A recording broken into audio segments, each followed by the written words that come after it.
you're here. Yeah, we're so glad you're here. Oh, we're so glad to be together in unity. All right. How are you?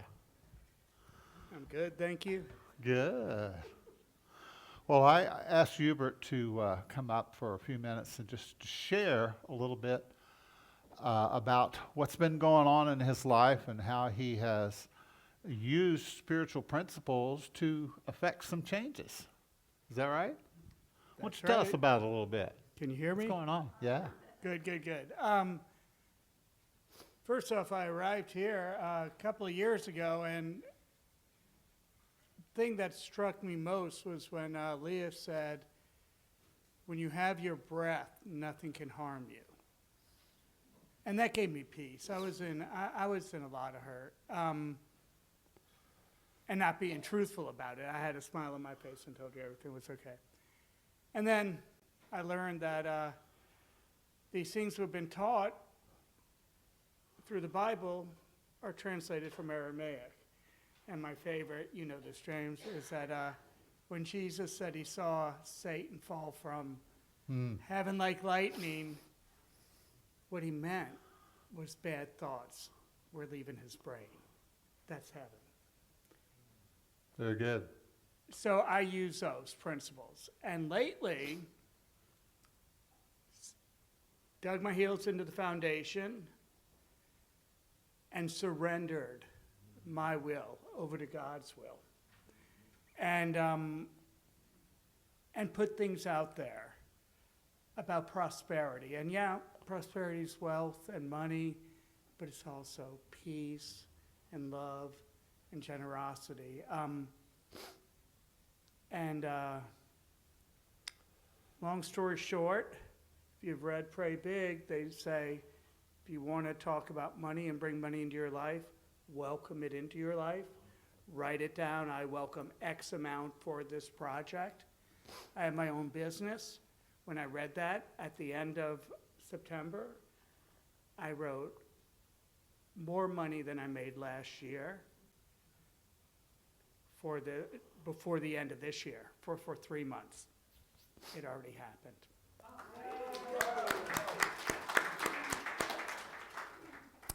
Yeah, and so it was just all magic and all done. And were there times where you had thoughts that said, "No, this isn't going to happen"? Every day, right now. Yeah, but you know what? Satan, get out of there. Yeah. Just kick him out. He's a liar. There you go. You know, he wants me to be separate and not connected. Yeah. And what I learned through James' teaching and practicing prosperity is that we're all born. Those first 9 months when we're everything's taken care of us, right? Yeah.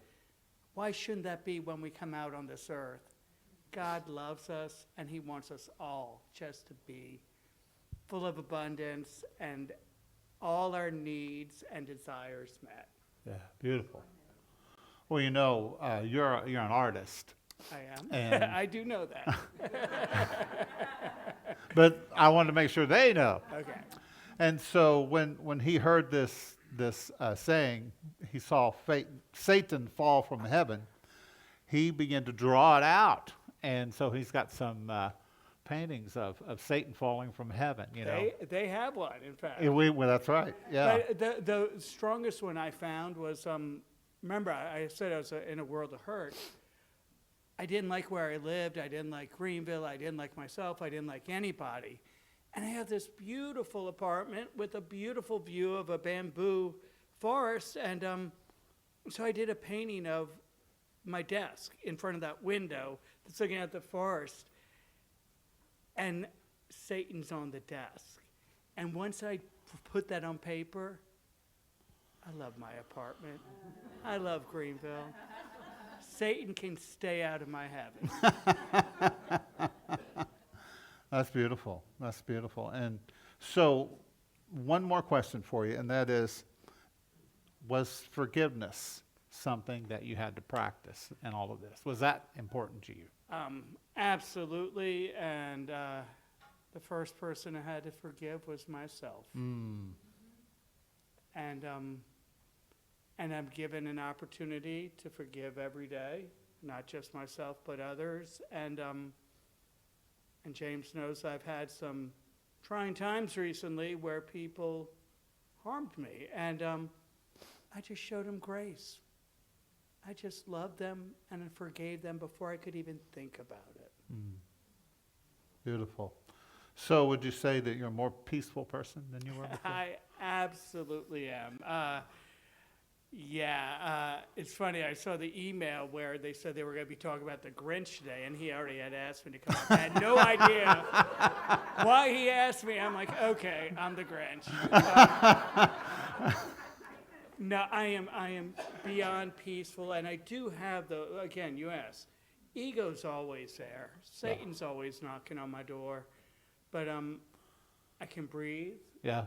And I can, as long as I have my breath, nothing can harm me, you know? Beautiful. Wow. Well, thank you for demonstrating for yourself these beautiful principles and living them and then modeling them for all of us. We appreciate it. Thank you all, everybody, and thank you. I've been practicing receiving gratitude, and I'm just so blessed to have you all as my family. Thank you. All right. Thank you. Love you too. All right. Thank you, Hubert. Okay, so what is today?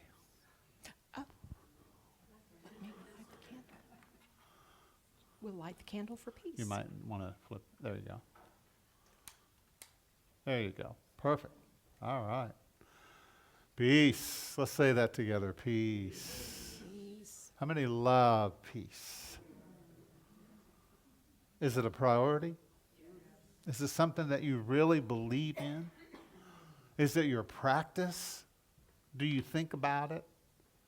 You know, it's so easy today to think about all the things that we don't like. You know, all the stuff that's that we see in the world, and we go, oh, yeah. And it's just we give ourselves excuses not to feel good, right? But how many know it's okay to feel good? Say it with me. It's okay to feel good. Yeah, it really is. So,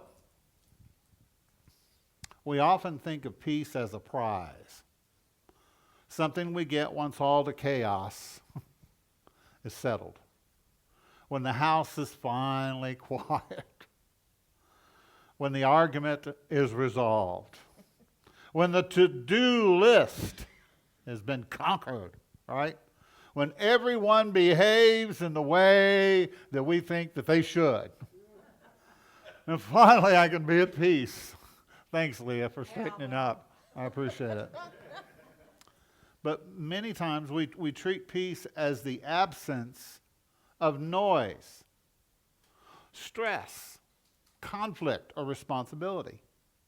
But what if that's really backwards? What if that's not the way it works? It's not the absence of those things. You know, somebody said, well, I can't meditate because I have 5 kids. Well, I get that. But you have to learn to meditate in the midst of the chaos, in the midst of the storm, in the midst of the trials of life, in the midst of what's going on in the world. You practice peace, peace, peace, right? It's a beautiful thing, isn't it? So peace is not the fruit necessarily, it's the root. You want to live your life from peace.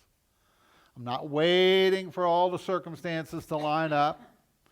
And Hubert and I, we talked about that several times. You know, it's like, well, what do you do when you start from zero, right? What do you do? Well, you shift your consciousness. You shift your mind. You shift your thoughts. And you begin to think in a new way, right? And it's uncomfortable, isn't it? To think differently than the way that you've always thought. It's because we're comfortable being that way, aren't we? Yeah. So, I love what the Apostle Paul called it. You want to talk about that? No, The peace that passes all understanding.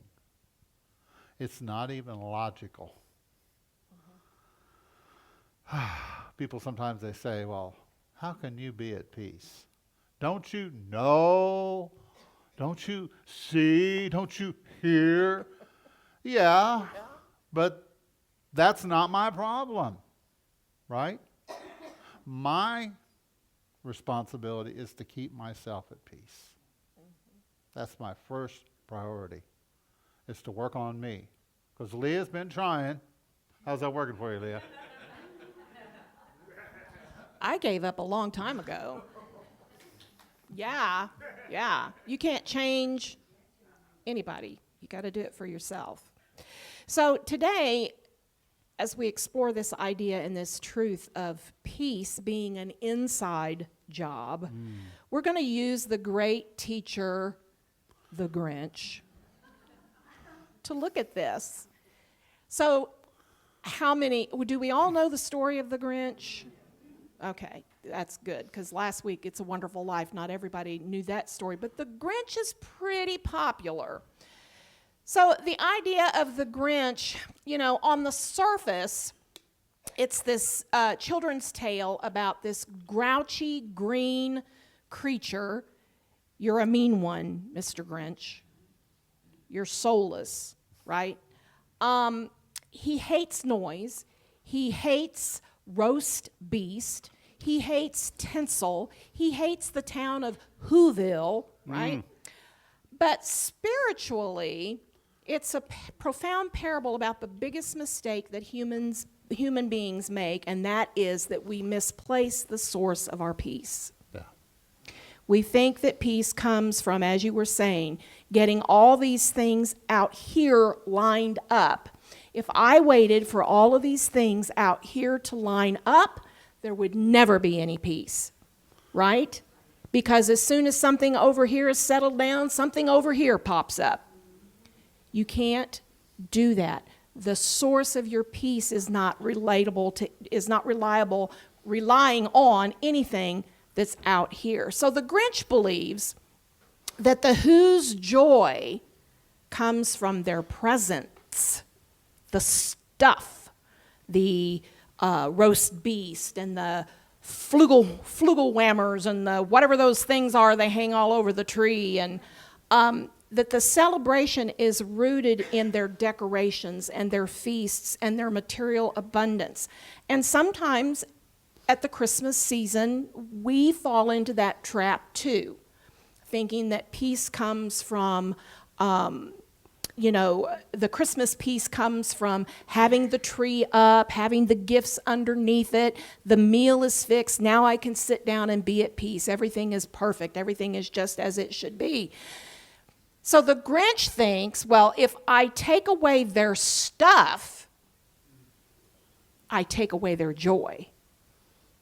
So he goes on a mission to take away their stuff. And this is the same thing that we kind of do. We tell ourselves, I'll be peaceful when everything calms down. I'll be peaceful when the person that I need to apologize to me finally does that. I'll be peaceful when my finances are all straightened out. And what we're doing is we're setting ourselves up. We're setting ourselves up for an upset, right? Because if peace depends on these conditions, then peace becomes fragile, and it becomes breakable, and it becomes stealable. And how many understand that peace is none of those things because it's an inside job? Yeah. It's an interior, inside, spiritual truth that we can lean into. All we have to do is take a breath. Take a breath. You feel that? That's peace. Now, if everything was going crazy out here, you could still take a breath, and you would still feel it if you focus on it, if that's where you put your attention. So years ago, a woman shared that her home was never peaceful because she had 3 children who were loud and energetic and chaotic and messy. And that's funny, you said if you have 5 children and you can't meditate, I would say if you have 5 children, you better find time to meditate. Right? She said, I just want peace. I want peace in my home, but with this noise and everything, it's impossible. But one day a friend asked her, are you waiting for silence to feel peace? Or are you willing to bring peace into the noise? Right? It's like when the storm is raging, in the trees, there are nests with little birds in those nests. And they're staying in the midst of the storm, but they're not part of it. They're anchored down in their peaceful place. And it's the same way with us. We anchor down into that peace, and we bring the peace instead of waiting for the peace to arrive. That's a completely different thing, right? Yeah. So her house, when she began to understand that and unpack that a little bit, did not get any quieter, right?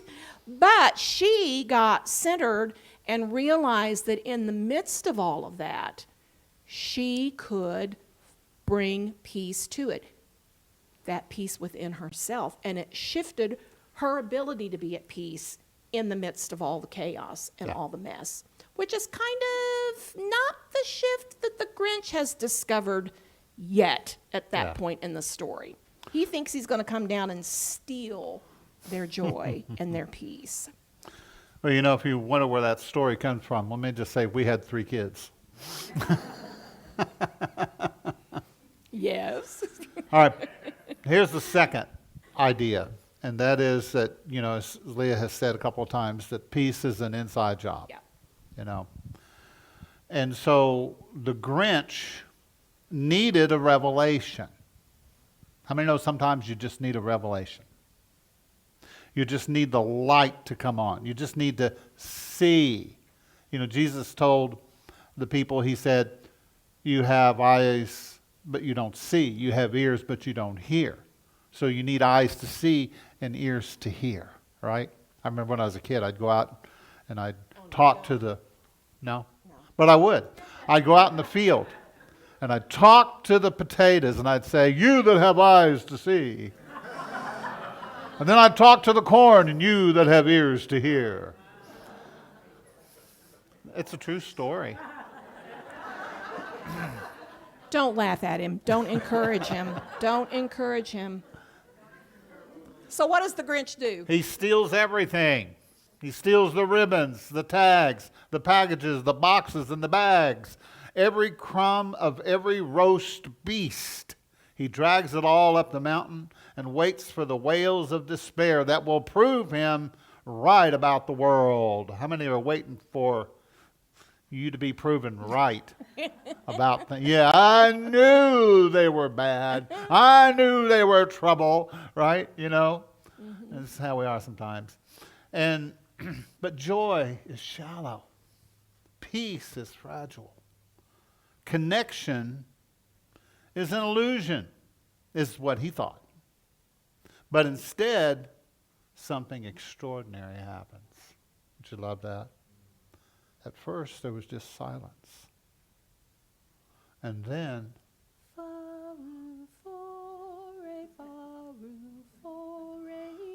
Christmas, welcome, welcome here. and then there was singing. There was singing. Hand in hand, hearts lifted, joy unbroken, not because of what they had, but because of who they were. If you practice peace, I guarantee after a while, you will become the embodiment of peace. Let's take a breath of that. All you have to do is practice. Put it first, right? Put it, your spiritual life, put it first. It's so important. So Dr. Seuss writes, maybe Christmas doesn't come from a store. Maybe Christmas, perhaps, means a little bit more. And in that instant, the walls around his heart crack. Have you ever seen somebody's heart crack? And suddenly, in one moment, they were fearful, they were afraid, they were upset, they were angry, and the next moment, something breaks. Something begins to open up on the inside. Wow. And in that instant, his heart expanded 3 sizes that day. All right? Isn't that beautiful? I love the number 3. It's the number of completion. Body, mind, spirit. Right? Yeah. It's you can't untie, in Proverbs it says you cannot untie a threefold cord. It's so tight, you know. And it's beautiful. Because what? He awakened to the truth. He awakened to the truth. Peace is innate. Peace is on the inside. It's already there. If you want peace, just take a deep breath. Let your mind go. And there it is. And there it is. And there it is. Right? It's your natural state of being. It's organic. How many like to go to the organic store and get organic food? Well, peace is organic. Right? It's good for you. It has all the vitamins. It has all the nutrients. And it's not been, sprayed with the pesticides and all that other stuff, right? So, peace is not imported from somewhere else.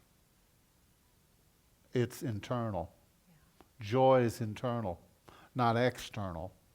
Love is our nature.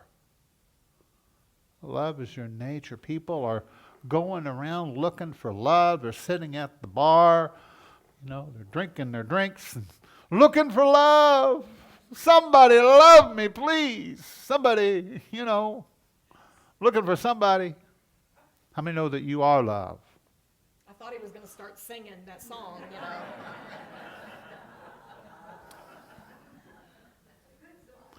Well, you could, I guess. But the Who's embodied what Unity calls the divine presence. A presence that can't be stolen, can't be shaken, it can't be silenced. Peace is not the calm after the storm. Peace is the truth within the storm. Let's take a breath. Let's say together, I am peace. Wow. So the truth is, your peace cannot be stolen because it was never out there to be stolen, right? What it really comes down to is peace is a choice. I love what Hubert was saying, that every day there is the opportunity to forgive. Every day there's the opportunity to be at peace. Every moment there is the opportunity to be at peace. I don't know about you, but there are at least 100 things that come across my mind over the course of a day that, if I let it, will put me in a place of anything but peace, right? It's a choice every single time. Am I going to lean in to that innate, natural beingness, or am I going to let this thing bother me? When someone does something that upsets me, am I going to let that deter me from my peace, or am I going to take the opportunity to practice forgiveness and stay in my peace? It's really a choice, right? It's not anything that anyone can take from us, but an important question, I think, for us to ask ourselves is, what are we tying our peace to? We talked about this a little bit back, at Thanksgiving. You're going to get together with your relatives and you're going to have this wonderful Thanksgiving meal, and you want it to all be nice and congenial and everybody to be kind, and it doesn't always work that way. Right? But we make our peace tied to it being that way. And then when it doesn't, pan out, we're all upset. Guess what? There's another opportunity coming. Christmas is around the corner. Families are going to get together. You're going to have the opportunity to be with people who think differently than you do. Oh my God, they think differently than I do. They're going to say things that piss you off. And you get the choice to stay in your peace or to travel down that rabbit hole into something that won't be Wonderland. It'll be hell. Right? You have the choice. Well, hell is a state of mind. It is a state of mind, yes. Right.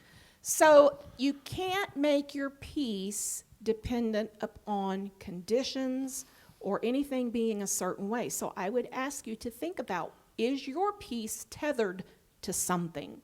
To people acting correctly, to things being said correctly, to things being done the way you like them to be done. All of that. Because, that places peace at the mercy of conditions. And as I said earlier, conditions will not always line up the way that we want them to, right? Yeah. They never stop changing. Just when you make peace with something, it changes. And there's that opportunity again to make peace with the next thing that shows up, right? Yeah. So the Grinch teaches us as a spiritual shortcut, you do not get peace by rearranging your life. You get peace by rearranging your awareness. That was pretty good. Maybe I should say it again. I should say that again. You do not get peace by rearranging your life. You get peace by rearranging your awareness. It's all about the awareness. The Who's had their entire Christmas stolen, all the stuff, right? But they still gathered around the tree and held hands and sang. That's like spiritual maturity. What? When we're in the midst of something going on and we can still gather around the tree, hold hands, and sing our song. When we can still do that, that really is the expression of the Christ consciousness. But you don't understand. Uncle Fred comes to these things. Yeah, I know. And you know Uncle Fred. I know all about Uncle Fred. Yeah. What are you going to do about it? You have a choice. What should I do? Well, you tell me. You're the one preaching. You should be. I just told you what to do, right? Oh, it's Are about you awareness. listening? That's right. Oh, yeah. It's Yeah. awareness. Oh, that just dawned on me there. If you're sitting at the Christmas table and who'd you say it was? Uncle Fred. Uncle Fred, there's so many uncles, Uncle Fred is doing his thing. For Pete's sake, get up from the table and go somewhere else and focus on something else for a few moments. Shift your awareness. Remove yourself from it physically if you have to, and shift your awareness to something else. Yeah, but why did he bring 10 bottles of wine with him? I just don't understand why people do that. How about you? Do you remember Are you with me? Do you remember why what did I he do said? that? That Because he's going to drink it. That's why. Do you remember what I said? That if you follow those thoughts, you'll go down the hole into Wonderland that's really not a wonderland, but it's hell. Yeah. Have you tried his potato salad? Oh. You follow those thoughts, and you're going to wind And he up brought a in lot a of it. hellish state of mind. Right? Is that what you want? Probably not. Probably not. I would choose to not let the way that Uncle Fred shows up have that much influence on my life. Yeah. Wish you'd quit picking on Uncle Fred. Uncle Fred can do whatever he wants to. I can do whatever I want to. So I can make my choice. Well, peace is not passive. A lot of people think that peace is just going with the flow. What are you doing? I'm just going with the flow. No, I don't know what you're doing. that's I think you hung out with Uncle Fred too long and drunk too many of those bottles. Peace is a continuous practice. Peace is choosing the inner Yeah. music. I mean, we got music going on inside you, right? There's a song, the universe. I mean, you live in the universe, the one song, the one melody, that music of the soul, of the heart, of the spirit. And it's pure and it's real and it's innocent and it's true. Yeah. Right? And it's all within you. And so sing your song. So how many of Play you your music. How many of you have a song? You have a special song. You have a song that means something to you. A lot I of didn't songs. see many hands. Well, Oh, okay. All right. So I'm going to share that for me, now don't laugh. My song is Shake Your Booty. From the disco era, right? I don't know there's why. some things that you don't have to say out loud. I didn't know you do that. I don't know why, but it is. And one of the things that happened when James and I were considering whether Greenville was the move for us or not was that I was working at the YMCA at the time, and we came down and we did our tryout, whatever you call it, and we were driving around and we went downtown, and who was going to be at the Peace Center downtown other than Men at Work, YMCA, and Casey and the Sunshine Band. And when I saw that, that was my message. And anytime I am in flux about what to do or whatever, I can turn on the radio and I will guarantee you that 8 times out of 10 I will hear Shake Your Booty. So, what I'm going to invite you to do is when Uncle Fred shows up and he starts challenging you, sing your favorite song in your head. You don't have to do Shake Your Booty. You do you. You do your song, right? Sing your song. What is your song? What is it that's meaningful to you? Sing your song. So this week, when things start to get loud on the outside, when your schedule just overflows. I was talking to Mark. He's got 4 parties next weekend that he's going to. And 2 of them are at his house. Did you not have any choice in that?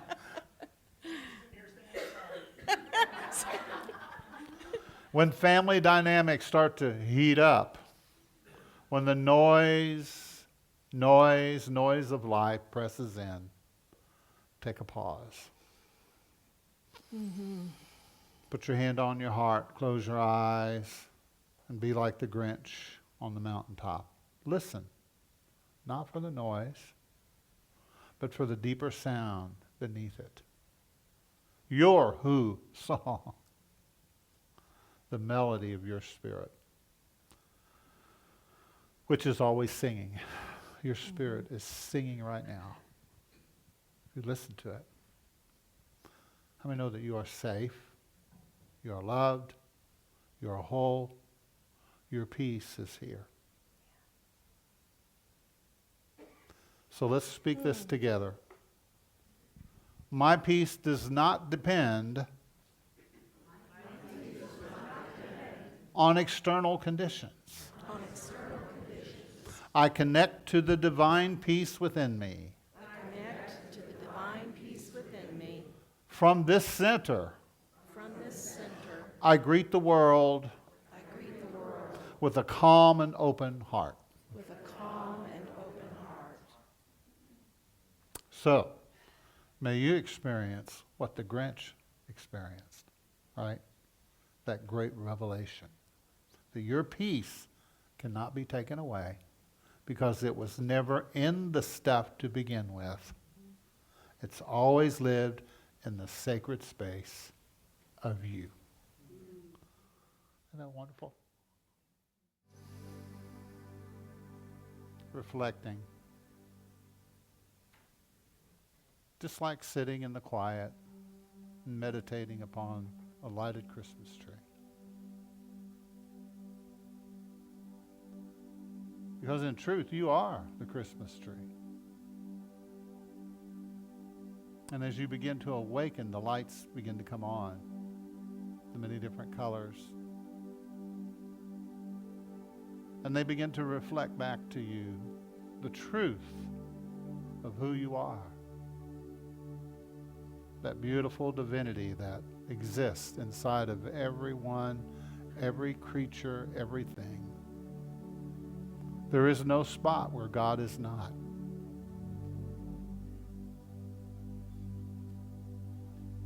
And in the divine presence, there is peace. There is peace.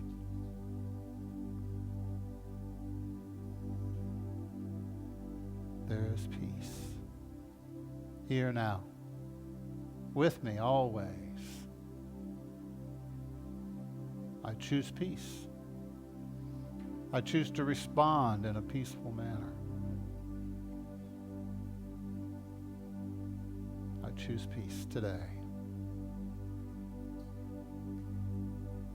If you know of someone that you would like to hold in this sacred time of healing, I invite you to whisper their name aloud.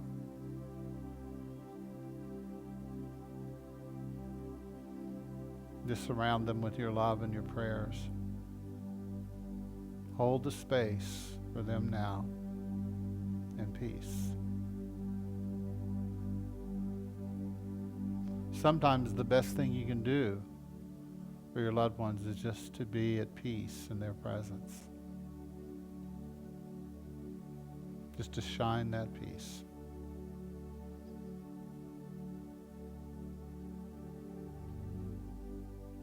So we put our arms around all the Uncle Freds and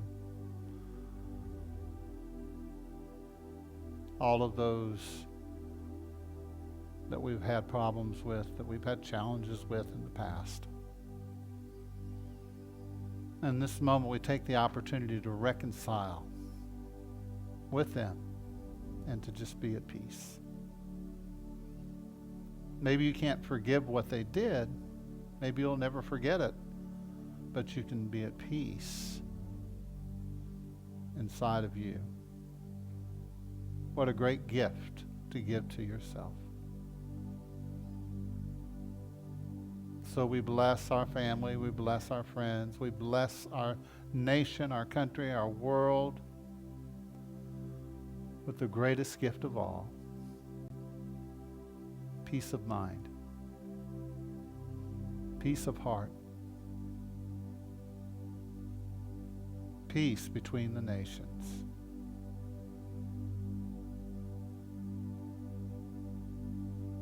I invite you this week to put peace first.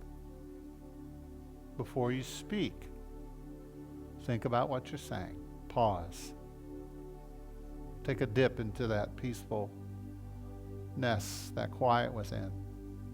And then speak. And then act. And then go about your day.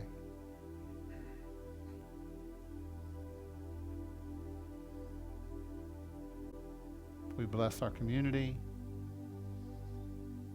We're grateful. We bless the children that will be receiving gifts that we've all purchased and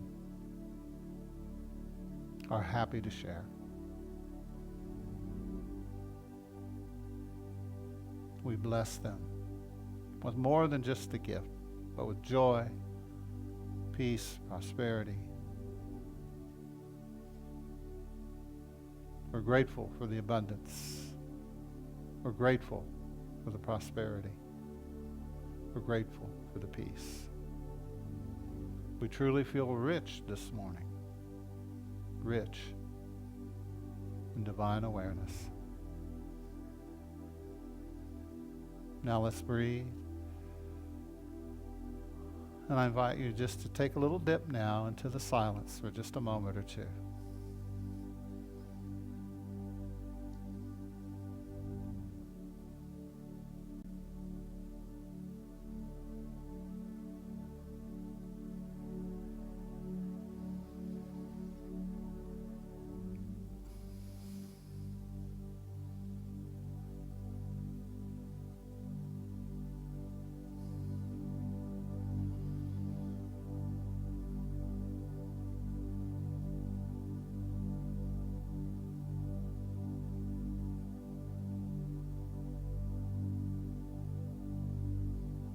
And now, in the name of the sacred, the holy, the Christ nature, all that is good, we say, so it is. And so it is established in all of us now. Amen. Amen. Feeling all right? Leah wanted to do this song. Yeah? No. Make sure you don't play the Casey and the Sunshine Band track, Kayla. Do the other one. No, I woke up this morning to a little bit of ice on top of the car, and it's almost there, but it's not quite to the degree of what I like. And please don't practice your peace. I like snow. Practice, breathe, breathe, breathe. I like snow. I'm a snow girl.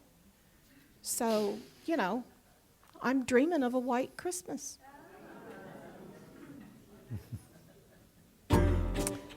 You love me, don't you? Do I have to stand? See, I'm dreaming of a white Christmas, just like the ones I used to know. Back in Indiana when it was really cold. Where the tree tops glisten Because of the ice storm. and children listen to hear sleigh bells in the snow, the snow. I said, I'm dreaming of a dry Christmas. With every Christmas card she writes, may your days be merry and bright, Merrier with snow. and may all your Christmases be warm and dry. No, you see, I'm dreaming of a white Christmas. With every Christmas card I write, where the treetops, I think I got that wrong, they glisten, and children listen to hear sleigh bells in the snow. The snow! I'm dreaming of a white Christmas, just like the ones I used to know. May your days, may your days, may your days be merry and bright.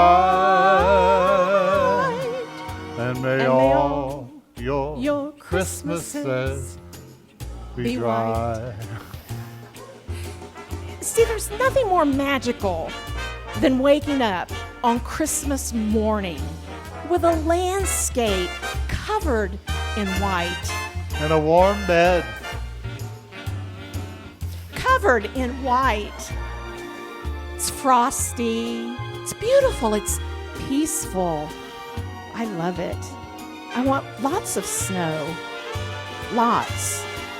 And it's not doing anything yet, but I'm dreaming of a white Christmas. Sing it together. Just like the ones I used to know.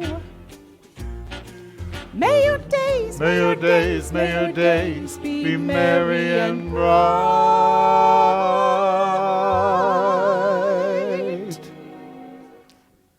And may all your Christmases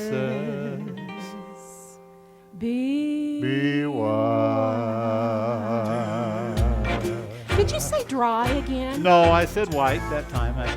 I'm trying to create some harmony here.